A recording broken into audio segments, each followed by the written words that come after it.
Et c'est l'heure du livre de la semaine. On retrouve Michel Thoman depuis nos plateaux parisiens. Michel Thoman, bonjour. Vous avez choisi l'ouvrage d'Olivier Beaumont. Cette semaine, le titre « L'enfer de Montretout ».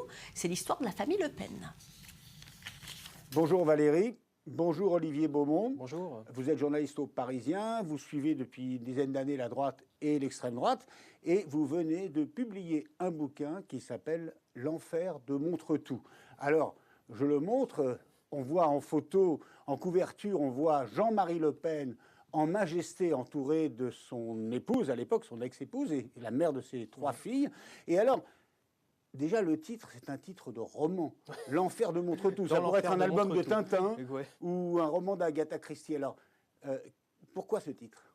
J'ai essayé un peu de... Alors, vous avez montré la couverture de ce livre avec cette photo où, finalement, en effet, on voit Jean-Marie Le Pen entouré de sa femme et de ses trois filles. Quand on voit cette photo, on se dit c'est un petit peu la famille idéale, parfaite, avec les quatre femmes habillées en blanc. Il y a un petit côté comme ça, petite maison dans la prairie. Et juste derrière cette photo, juste derrière cette famille, on voit des murs, on devine une bâtisse. C'est la maison de Montretout. Et c'est la maison qui héberge la famille Le Pen depuis maintenant 40 ans. Et pourquoi dans l'enfer de Montretout? Il y a un petit jeu de mots forcément, puisque Jean-Marie Le Pen a toujours été qualifié de diable de la République. Et en poussant les lourdes grilles en fer forgé de cette maison qui est dressée sur le rocher Saint-Cloud, juste à côté de Paris, finalement, je me suis rendu compte que cette maison, pour toutes celles qui l'ont occupée, ça a été un enfer, d'une certaine manière. Il y a un paradoxe, c'est qu'a priori tout le monde aimerait habiter dans un hôtel particulier au-dessus de Paris. 400 mètres carrés, un parc dans 7 un parc millions, 7-8 millions d'euros. Évalué aujourd'hui à 7, 8, 9 même millions d'euros, un parc de 5000 mètres carrés avec des dépendances et voilà, et avec une vue magnifique sur Paris. La vie que Jean-Marie Le Pen a fait mener à sa femme et à ses filles, c'est ça l'enfer? C'est ça l'enfer, parce que Jean-Marie Le Pen a toujours été dans le mélange des genres perpétuel entre la vie de famille, mais aussi la vie politique, la carrière, la soif du pouvoir et aussi le monde de l'argent. Puisque le bureau est dans la maison. Exactement. Et son ex-épouse qui est partie... Et au milieu des années 80, oui. Elle a posé dans Playboy il y a une trentaine d'années. Elle raconte dans le livre que les dirigeants du Front National, pour venir aux réunions du bureau politique, ils passaient quasiment dans sa chambre. Et oui, elle m'a raconté une scène où un matin elle se lève et elle croise Roger Hollande qui est dans la salle de bain. Exactement, et qui lui dit « Ne te dérange pas, je fais que passer, je me lave les mains ». Pourquoi? Parce que la chambre maritale, la chambre conjugale, s'y situait seulement à 2 mètres du bureau de Jean-Marie Le Pen et de celui des assistantes de Jean-Marie Le Pen. Donc c'était la politique qui s'invitait matin, midi et soir. Et Pierrette, en effet, s'est sentie comme une femme délaissée, abandonnée par son homme qui était totalement investi dans sa tâche politique et par tout ce banc et cet arrière-banc de l'extrême droite française qui défilait chez elle. Elle a fini par ne plus du tout le supporter. Et un jour, elle a claqué la porte de manière très violente en abandonnant ses 3 filles. Mais alors, au-delà de ces anecdotes, on peut se poser la question, puisque Marine Le Pen est candidate à l'élection présidentielle, favorite pour le premier tour, pas mal placée pour le second tour, puisqu'on lui donne aujourd'hui environ 40% des voix au deuxième tour. Quel est l'intérêt de sortir un livre sur la vie de cette famille?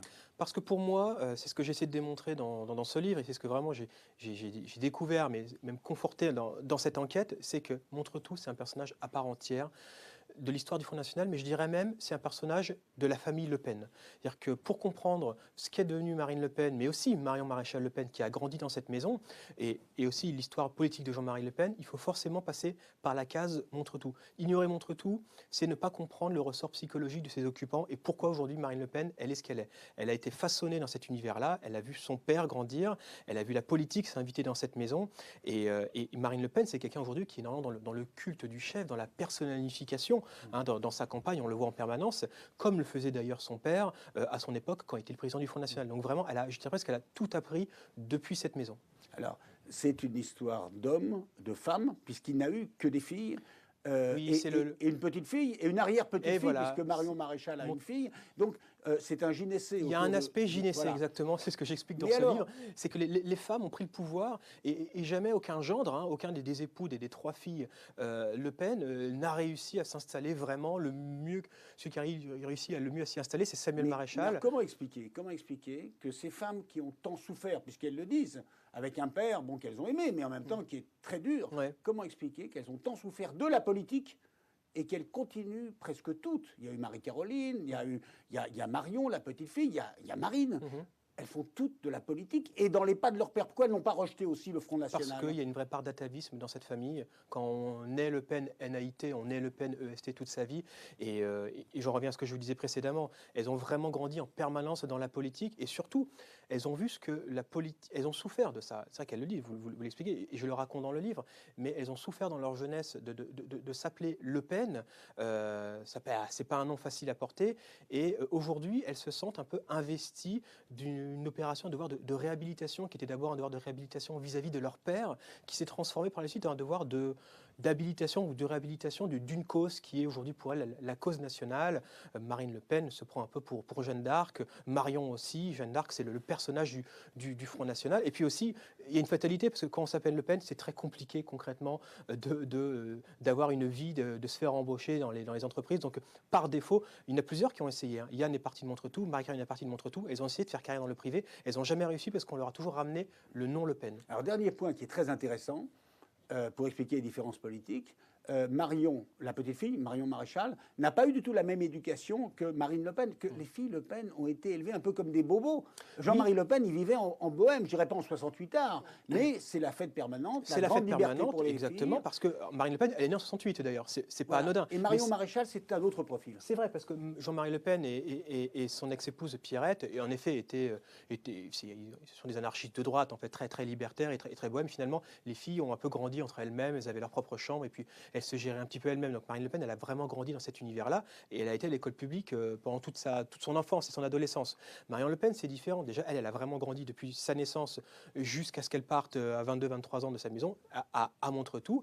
Elle est passée, il y a une école qui a été très importante dans la construction de son cursus idéologique, c'est l'institution Sainte-Pie X qui est au pied du rocher de Saint-Cloud, une institution tenue par des sœurs dominicaines avec des messes en latin, lecture méthode Bocher et puis tenue à l'uniforme. Et c'est vrai que ça a beaucoup formaté Marion Maréchal Le Pen. Voilà, donc pour tout savoir, ou presque, hein, sur Marine Le Pen, sur son père, sur sa nièce, et puis surtout sur comment ces idées politiques, qui sont aujourd'hui importantes en France, se sont formées, se sont forgées. Donc je recommande aux téléspectateurs de lire votre livre, le livre d'Olivier Beaumont, Dans l'enfer de Montretout. À bientôt, Valérie.